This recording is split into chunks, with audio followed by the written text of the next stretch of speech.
So welcome back to my channel. It's our second session.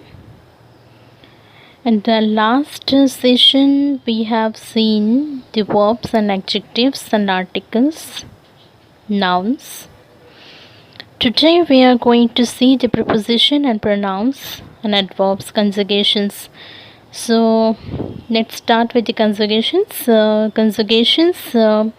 The conjugation are small invariables, words used to link parts of a sentence, or just words. For instance, in tu sors or tu rentres. Are you going out? Are you coming in? Adverbs. I think we have seen adverbs and conjugations. We are moving to the prepositions. Preposition is a needed word placed between a verb and a noun or between two nouns to indicate a relationship of space, directions, time, or a manner.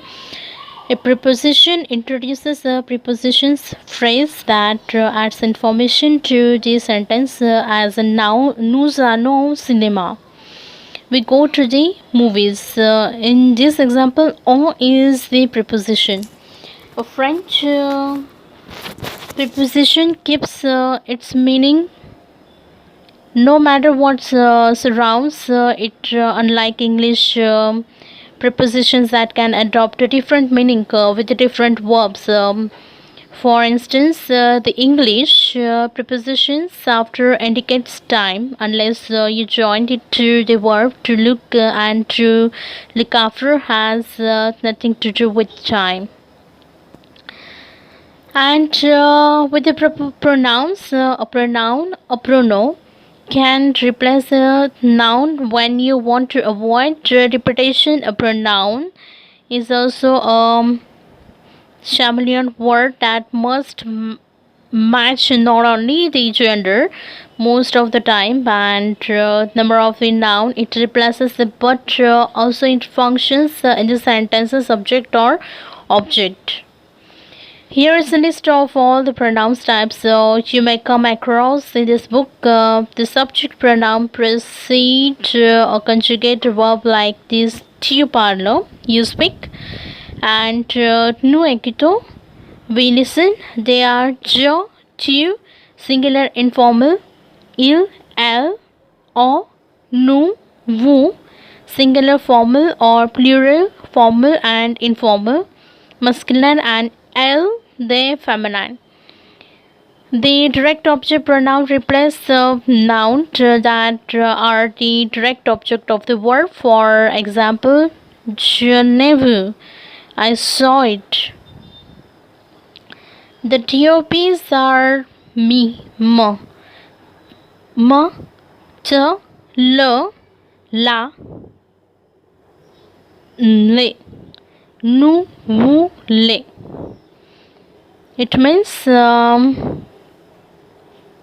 me, you, him, her, us, you, and them.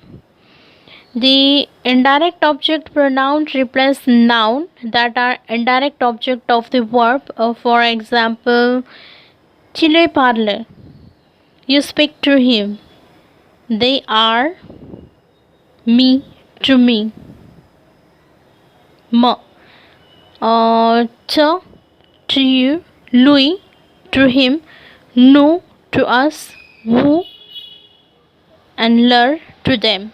The direct object ya remplace le, replaces, I pronounced it in French, replaces a noun that indicated a place most of the time. For example, a quantity. For example, tu manges beaucoup, you eat a lot of it. O is also one of a kind. The stress pronouns replace noun that refers to people after certain prepositions. For example, viens avec moi, come with me. They are moi, me. Toi, you, lui, him, elle, her, nous, us, vous, you, them, elle, them. The reflexive pronoun, they have conjugated pronominal verbs that they express and the actions done to the oneself. For example, as regards the tall mirror, she looks at herself in the mirror. The reflex pronoun are me, myself, ma. Te, yourself, se, himself, nous, vous, sa. The basic of the composing sentences. After you know the part of the speech of the French, you can put them together to compose a sentence. The following sections explain how to start with the verb and then add embellishment, starting with the conjugated verbs. To function properly in the sentence, a verb needs to be conjugated with the means matching the subject person, first, second, or third, and the number plural and singular, expressing when the action takes place through the use of a sentence. Now in the past tense and the future and so on. To do either one of those two operations, you need to know the pattern of the conjugations for your verb. It is usually made up of stem and ending. Here is an example to get to the present tense pattern of the regular verbs with the er, infinitive drop of the er, and replace it with the following ending that corresponds to the subject. For j, adds with e to the stem. To add with the es to the stem, and the il, l, on, l add with to stem. Nu add ons after nu, nu add ons, and who also add ez, il, l, ent, add ent. Okay, so what they have given here, you have to add this after ch, e, tu, es, il, l, e. Nu, for nu you must add ons, and for who is it l in ent. Okay, so here there are for the verbs dancer, to dance. So je danse, tu danses, il, elle, on danse, nous dansons, vous dansez, ils, elles dansent. So all regular er verbs follow with this pattern for the present tense, and so if you memorize it, you have to matter about 80% of the French present tense conjugations, because er verbs count for over 80% of French verbs. For regular ir and re verbs, the ending to use for the present tense are different, but their stem is formed the same way by dropping the infinitive ending ir and re. Check out the chapter. Okay, we will see in the chapter number 6. Okay, then adding details, they have given here adding details. You can develop your sentences by adding as much information as you want, saying les enfants chantant, the kids sing, is a good start on conveying information, but it's lacking in detail. Don't you think? What are you singing? What and when exactly do they sing? So to say what they sing, use the direct object like a chanson de Noël, a Christmas carol, and place it after the verb like this. Les enfants chantent une chanson de Noël. The kids sing a Christmas carol.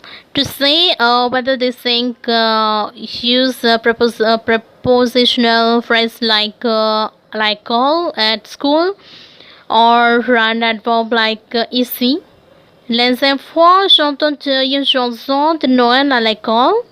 The kids sing Christmas carol at school. To say when they sing, use the prepositional phrase like après le goûter, after the afternoon snack, or an adverb like maintenant, now. Like this, les enfants chantent une chanson de Noël à l'école après le goûter. The kids sing Christmas carol at school after the afternoon snacks. You can also beef up the noun with the adjectives, but make sure they match the nouns they describe in gender and number. For example, les petits enfants chantent une jolie chanson de Noël à l'école après le bon goûter. The little kids sing a pretty Christmas carol at school after the good afternoon snack. Fun stuff you can do with your sentences, like you can juice up your French sentences in a few more ways. You can make them native, turn them around to ask questions and compare all their elements. Going to make a negative sentence in French, you don't need to change or add anything to the verb, like I just read in English with the don't. All you need are two little native words, no and pa, which together mean not. In basic negations, or more specific one like jamais, never, ria, nothing, pass on, no one, or nulle part, nowhere. Instead of pa, here are few examples that iterate where these words go in the sentences. Pierre n'écoute pas le professeur, as you can pronounce it, professor. Pierre doesn't listen to the teacher. Tu ne prendras jamais le bus. You never take the bus. Anaphilia. She doesn't do anything. Nous n'étions nulle part pour les vacances. We will not go anywhere for the holidays. So, and for asking the questions, moving to the asking the questions, we will see in the next session. Today we are going to finish our second session. But first, you study at home the basic composing sentences and pronouns and prepositions. As we have seen today, pronouns and preposition. I hope you got all the points, and if you have any doubts, please comment me in the comment section below. If you are new on my channel, please do like, comment and subscribe to my YouTube channel. And thank you for watching this video. Thank you. Bye. Merci beaucoup.